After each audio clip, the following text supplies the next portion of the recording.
Hello kids. Today I'm going to teach you how to create a simple program in Scratch. Hope this tutorial will helpful for your semester practical examination. So let me first of all show you the program which we are going to create. Okay. So here it is. So now you can see in this there is a backdrop and the letters hello and the letters are in different sizes and the penguin, the sprites are the penguin, snowman and a star and two snowflakes here. So let me click on the flag button and show you how it will play. Okay, so when I click on the flag, you can see the penguin is moving from one end to the other. I have made it continuously to make it clear for you all. Okay, so it's running, is moving by changing his costume. And the next one, the snowman, it is snowman is showing the speech bubble hello, and the star is spinning, and the two snowflakes are going to the random positions on the stage. So let's start our program. First of all, you should go to your Google Chrome. Okay, so then click on the Google Chrome and then after go to Google. To go to Google, if you have logins, click on this.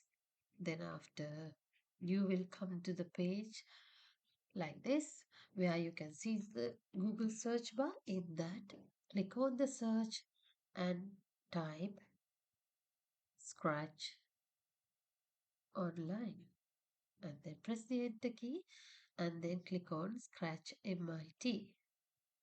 Then click on Create and then if you want, you can watch the tutorial for the beginners. I'm saying you can watch the tutorials and learn by yourself. For now, I'm going to close this.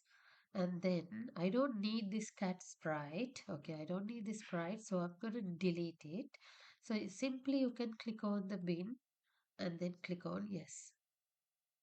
Okay, next let's add a backdrop. Here we have two buttons here at the bottom right corner. The first one is a choose a sprite and the next one is choose a backdrop. By clicking on this, you can add beautiful relevant backgrounds to your stage. So all these are in the alphabetical order, or else if not, if you can click on these buttons and you can find out suitable backdrops for these topics. Okay, so music here, sports, outdoors, indoor, space, underwater, patterns like that. So now uh, since my project which I showed you at the beginning here is an outdoor, so let's go to outdoors and scroll down and find out. Here it is, slopes. Click on it, then it will add it to your stage. Next, let's start with the letters. We have five letters are there. Hello here. One, two, three, four, five. So starting from H, click on the choose a sprite. And now you don't have to scroll down and find here. Easily you can click on the letters option here and you can find the letters only. Then click on H. Okay. And the next letter, the H letter, let's give the default size. Default size is 100. The second one, E. Let's click on letters, take E.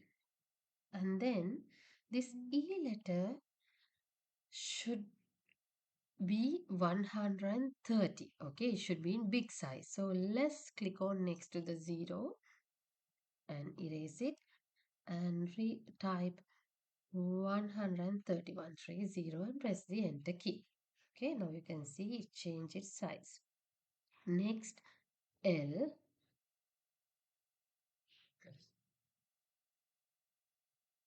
Here it is. And again, the second L, the first L is the default size 100, so no need to do any changes. And the second L, you have to change the size of it. Let's change the size of that 120. Okay, do not take, when you are working in a project, do not take all the sprites at once and then starting to giving the programming or the coding or the script. I don't recommend, because don't do that, because you may confuse that, because when there are so many sprites on your stage, you don't know to which you are giving the code. So make sure that since you are a beginner, you take the sprites one by one and you build your program. Okay, so 120, 120, and press the enter key. Next is O. Go to letters and take the O letter, and O letter should be inside this moon, and it is small in size. So let's give the size 80. Okay.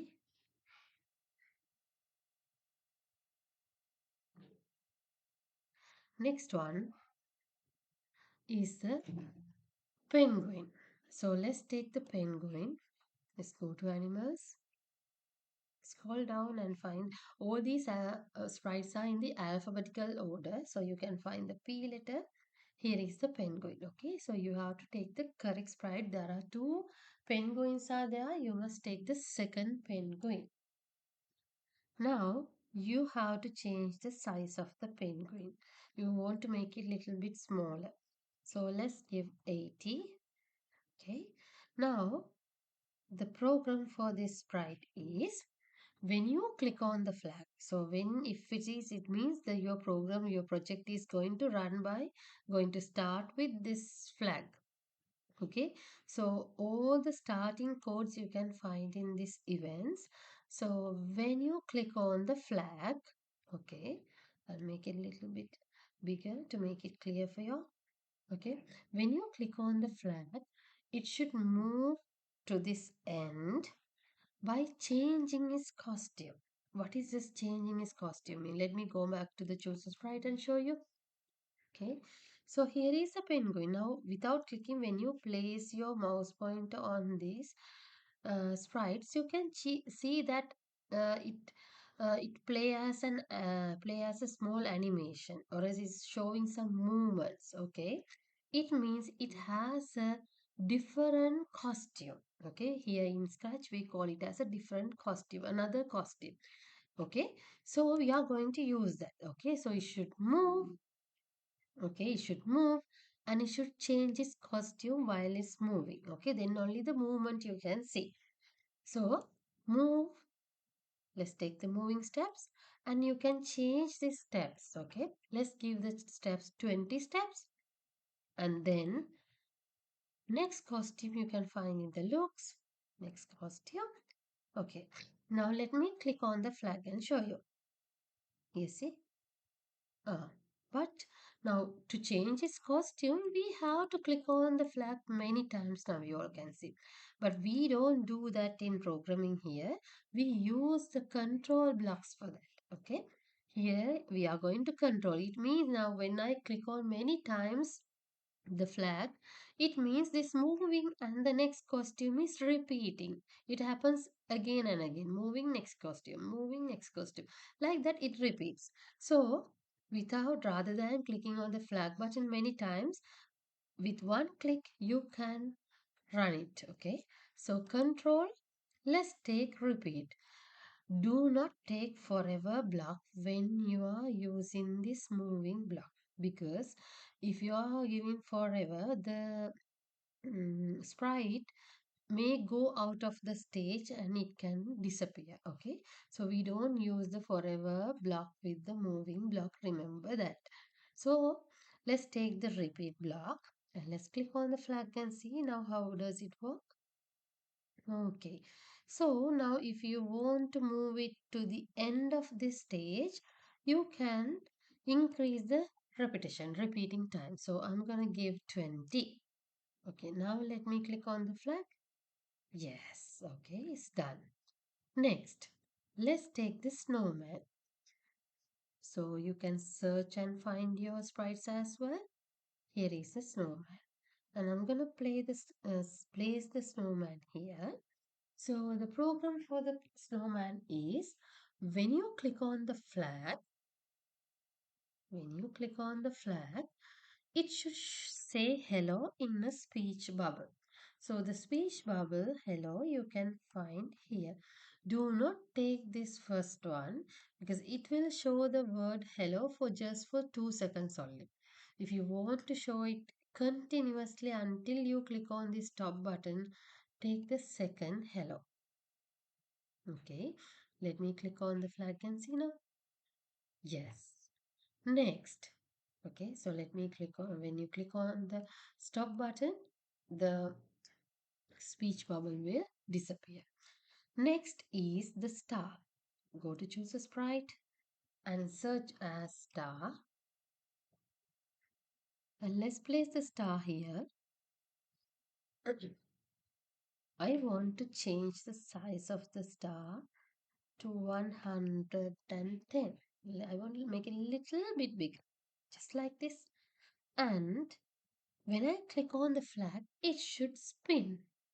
Very easy.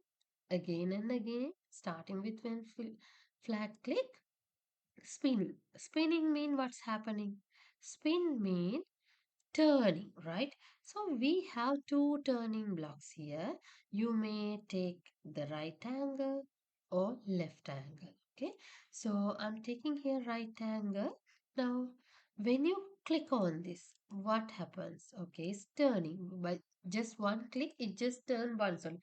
But when you click on many times only, starting to spin. Now, as I told, we don't keep clicking on the flag. What can I do here? You can control it using a control block. Repeat or forever. Okay. Now, since I want it to spin many times, now I can use the forever block. Okay. Now let me click on the flag. Okay. This is how it will spin. Next, snowflakes. Click on this, choose a sprite and type snow, and here is the snowflake. Now I want to change the size of the snowflake to 30. Okay, and here it is. And next, the program for this is when you click on the flag, when you click on the flag, it should go to random positions on the stage. Okay, so in the motion, you have a you have two blocks called random positions. Do not take this go to random position. I'll show you how it will work. When you, okay, if you use this, it will move on your stage very fast, just like this. Okay, even when you give the forever block, you can't see it clearly that it is moving. So I prefer, if you are taking this, glide 1 second to random position. Okay, here see, slowly it will move on your stage. Now, for this also, we need a control block forever. Now, let me click on the flag and see. Okay, now since I'm clicking on my script here, only that sprite only will work. Okay, the other thing is when you are giving the blocks children, when you are building up your script, make sure you are giving the code to the correct sprite. How can you find out? Now here I have given the my script is open for snowflakes. Here now my script is open for star, the snowman. Okay, so if you want to do some changes, make sure that you are clicking on the correct sprite and doing the changes. Okay, now I'm going to teach you something additional now, something interesting. You don't want this one for the exam, but just for your knowledge, I'm going to teach you. Now, this snowflake, when it is moving here on this blue area, you can't see it clearly. Okay, so I think it's better to change the color of the snowflakes, just like here. Okay, so let me show you how to change the color of it. Just like this, go to costumes and then just click on this snowflake And here in the fill color, you can, using this color bar, you can change the color of it. And then go back to the code, it will change the color. Okay, and if you want to now, since here there are two snowflakes here, you may think that I want to get another snowflake and I want to give the change the color and I want to give the blocks. No, if it is the same sprite and the same coding, without doing that manually, simply you can just right click on the snowflake and you can duplicate it. Okay, now let's click on the flag button and see how does it work. You got it? Yes, okay. So please do practice, children. Make sure that you are well prepared for your exam. Thank you.